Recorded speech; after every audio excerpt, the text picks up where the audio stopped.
Is Empire good? This is the next step in our journey to figure out if Star Wars is actually any good at all. In our last examination, we took a look at A New Hope and found the results to be weak. Today we'll be looking at The Empire Strikes Back, which of all the Star Wars movies seems to have the best results on the old trusty IMDb and Rotten Tomatoes, so hopefully this will be a step in the right direction for us. Right? Right? We begin with the same error in storytelling in this awful slow crawl of text. For future reference, I will skip this critique on the others because it's always the same explanation of things that we could have inferred just from watching. But the execution of the crawl in this one is worse than the original. Instead of a massive ship chasing a small one with mesmerizing lights and sounds, we get a boring shot of a big ship shooting some balls off into space. However, it doesn't take us long to get into the action, as Luke continues to show us that he is in fact an idiot and doesn't follow Han's lead going back to base. His hubris and curiosity gets the better of him immediately when he's attacked by a Yeti. Getting to some actual dialogue, though, it is an impressive difference between this... She'll die before she'll tell you anything. ...and this. A death march is not an easy thing to live with. You're a good fighter, Solo. I hate to lose you. The next scene with Han and Leia setting the tone for the interactions for the rest of the movie really go to show that. Big points to Carrie Fisher for ditching the terrible English accent that she randomly adopted in the first movie here. After some strong Harrison Ford points, Han decides he's not going to leave until he saves smooth-brain Luke.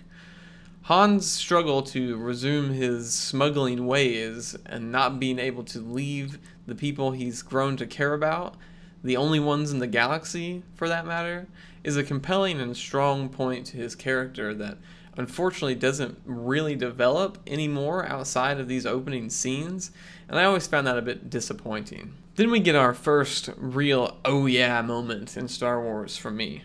Luke using the Force to pull the lightsaber from the snow. To this point, we've really just seen him block some training bolts with Obi-Wan's training and then use the Force to shoot the missile into the Death Star. Not real visual spectacle on that, but this was a really cool thing. A far cry from Vader choking people, but it just opens up Luke to be able to do things like that in the future. And it would have been a really cool thing to see in theater, especially since he follows it up by igniting the lightsaber to use in combat for the first time and slicing a Yeti's arm off. However, he then does run out into the Arctic wilderness where he knows that a blizzard is about to hit, so not a great plan. Luckily, Han is smarter than Luke and comes prepared with equipment to brave the elements. When the morning comes, we get some actually cool shots of a Arctic wilderness, unlike the first movie where we got 100 different slow pans of a desert. These scenes actually add something to the movie while the pilots look for Han and Luke. It's a nice touch that increases the depth as opposed to just having some sweeping landscape shots, which got really old really fast. I'm just really glad that I don't have to look at any more gray, rocky, brown deserts. Once everybody gets back to the base and is all alive and stuff, we start to get to the plot of the film, leading off with Vader taking charge of the Imperial forces and discovering the rebels on Hoth. I'm still of the opinion that Tarkin is a better villain and leader of the Empire, but with him out of the way, Vader is really taking the center stage and does a great job in it. Every scene that Vader is in, he is a terrifying presence, not just to the rebellion, but to his own soldiers. And without Tarkin there to stop him, his force choking escalates a few times. A scene that really stuck out to me is the exchange between Han and Luke as they are about to go their separate ways. It's a perfect capture of two dudes who care about each other that don't want to feel gay by saying it, so they just stare at each other awkwardly. I can't tell if it's great or just awkward. I lean great though. I'll let you decide. You all right? Yeah.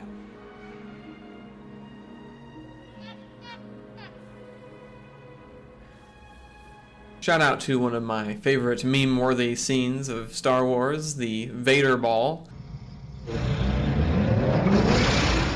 Comscan has detected an energy field protecting it.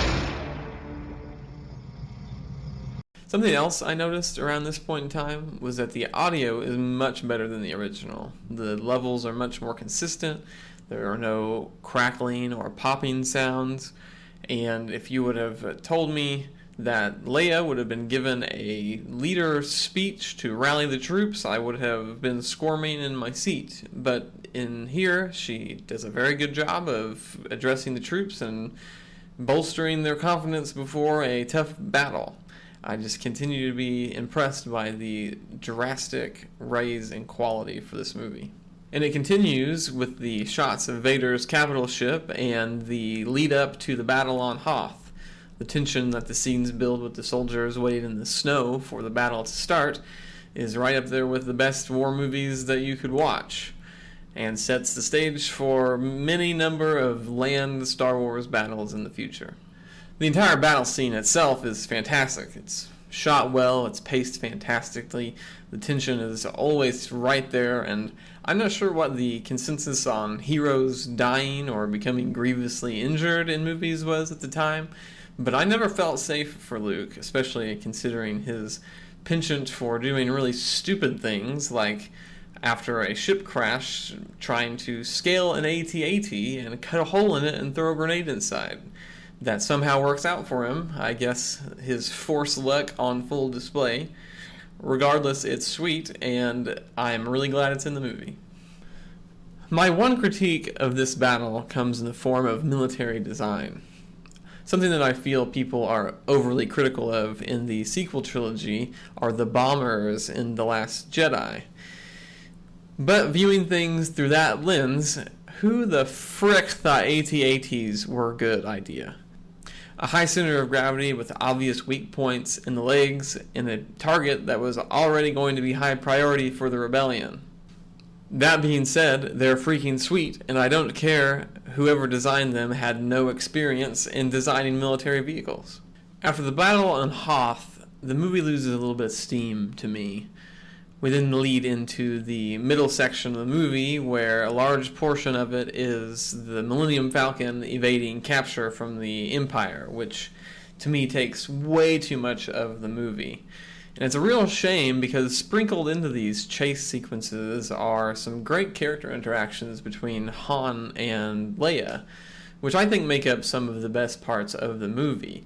I really wish they would have focused more on that relationship and developing Han's character arc than seeing him do cool maneuvers in space. But I suppose that's part of Star Wars as well. It's just that the missed opportunity to develop on Han and Leia's relationship kind of seems to force it at the end, especially with Leia confessing her love to Han, really only having a few scenes together. So it just seemed a little odd to me, and I wish that we could have had a little bit more focus on them as a couple instead of space floop-de-doos. The other side of the middle section of the movie is Luke doing training with Yoda, which I think are another set of great scenes that we could have used more time with. Seeing Yoda at the beginning of this scene is hilarious to me, with him intentionally being annoying when you go back and view it on repeat times, but I'm not sure if it would have had the same effect the first time I watched it. I probably would have just found him actually annoying until I realized that he was just testing Luke, but I guess that's the effect they're going for, so maybe that's a good thing. The actual training sequences go even further to show Luke's weaknesses as a character. He's stubborn, he's reckless, he's impatient, and a lot of the time it's Yoda's direct advice trying to get him to overcome these things, with him refusing to do so. The most impactful one being before he goes into the cave to deal with the Force visions, Yoda literally tells him, "Your weapons, you will not need them," as he looks at Yoda, and then slowly puts on his weapons belt anyway before he goes into the cave and immediately starts fighting Darth Vader, to be shown that if this is the path that he continues to choose, he will be the one that becomes Darth Vader. Luke's negativity that he shows while training with Yoda calls back to his training with Obi-Wan in A New Hope as well. It's a very interesting point to his character to me, because he is, for the most part, a bastion of hope and can-do attitude, but when it comes to his own abilities, and particularly when it comes to training the Force, he has a lot of negativity. Perhaps the circumstances the rebellion has found itself in have some part to play with this enhanced negativity, even with him improving in his own training. I think this sadder, mopier side of Luke will be an important part in our discussions for Luke in a much later movie. What these training scenes ultimately do is open the Force up to a new world of imagination and possibilities. The coolest thing that we had seen so far was a Force choke from Vader, but by the end of the movie we have Yoda lifting X-Wings out of swamps and Vader absorbing blaster bolts with his hands. If I was watching this movie in theaters and I believed that the Force was something that I could make believe with, then I would have been absolutely mind rampant with all of the things that I would like the Force to do. Another scene around this time that really jumped out to me for some reason was the fact that Vader was so focused on finding the Millennium Falcon to the point where he was willing to sacrifice his fleet, it would seem, to chase them into an asteroid field. But the second that Admiral Piet mentions that the Emperor is awaiting him on a transmission, his tune changes real quick. He backs out of the asteroid field and immediately goes to council with him. All the strength that Vader had showed up to that point just immediately melted away and became this completely subservient character. And it was just a complete turn from what we had seen up to that point. And I think that really will go to show what kind of control the Emperor has over Vader later on. The final act of the film is a little bit of a disappointment to me as well. The descent of the Millennium Falcon into Cloud City after they manage to escape the Empire is great, and the landing where they speak to Lando for the first time is great. However, the scenes after that, where they seem to just wander the corridors of Cloud City and wait around while Lando continually gets their names wrong, It sounds like Han. is a bit of a letdown to me. The redeeming part of the final act falls firmly on Luke's shoulders. Yoda and Ben's dialogue with him trying to convince him to stay to finish his training is compelling. It forces you as an audience member to put yourself in the decision between sacrificing your friends and becoming as strong as possible to take on Vader and the Emperor, or leaving and trying to save your friends, even if it might fail in the process. I would imagine that anybody in the theater at this point would have been on the edge of their seat, thinking about if he's making the right decision, and then ultimately what will happen whenever he leaves and does go to Cloud City. Thankfully, it doesn't take us long to find out, as things move pretty quickly in Cloud City, unlike the middle part of the movie. Lando betrays the group pretty quickly, and Vader then tortures them while not giving two craps about any deal he made with Lando. Ultimately, that's what destroys Vader's plans, seeing his overzealousness get the better of him. Vader's brutality and unwillingness to compromise results in the Bespin system falling over into the rebellion side of things, showing that Vader, while powerful and terrifying, is not without flaws. And then the pièce de la résistance of the film comes. The duel between Vader and Luke Skywalker. To me, the most impactful part of this whole thing isn't the incredible scenes of blue and red-lit fog as the two clash sabers and Vader largely humiliates Luke. It's the moments before the fight. There is no music, only the hum of machinery and Vader's labored breathing. Vader throws a taunt at him about not being a Jedi yet, and it works perfectly with Luke's pent-up rage. He doesn't say a word to Vader before approaching and igniting his lightsaber. Ben's advice to not give in to hate clearly fell on deaf ears, and you see it in Luke's face as he begins the ascent of the stairs, proving Yoda completely right that he was not ready. Even with Vader just toying with Luke, it's a very fun fight to watch and puts the original epic duel to shame. And then the bomb of all movie bombs is dropped. The revelation that Darth Vader is Anakin Skywalker is cinematic legend, and I couldn't imagine being in the theater after seeing Luke get his hand chopped off to be further crushed by this. Hamill's performance in the scene isn't quite as good as I want it to be, but it does capture a level of anguish in it. The no line delivery falls particularly flat to me.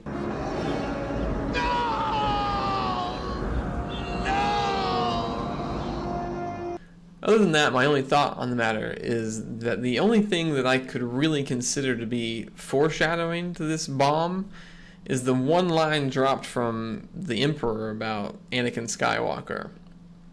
Typically, when you have a reveal of this magnitude in a movie, you can go back and watch the earlier parts on a second time and catch something that you missed that kind of leads into this. And in this case, you have an entire movie to go through. But this is sadly missing from the Star Wars, making this reveal still impactful, but a little lacking, in my opinion. After leaving the theater, the audience probably had the same question that Luke did: why didn't Ben tell me? As well as a number of other questions, like, how did Luke get separated from Vader? How did Vader not know he had a son? Why did Obi-Wan say that Anakin was dead? Why did my dad leave?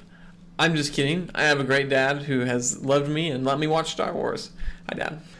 Unlike the last movie, Empire ends on a very low note. Han is frozen in carbonite. Luke has his hand chopped off. Oh, wait, no, it's back. But he was still defeated. Lando wears Han's clothes for some reason. There are a lot of questions above everyone's heads that were intentional in this movie, which is something I felt like the movie in the first go-around did not do. There were questions, but they were very much unintentional ones.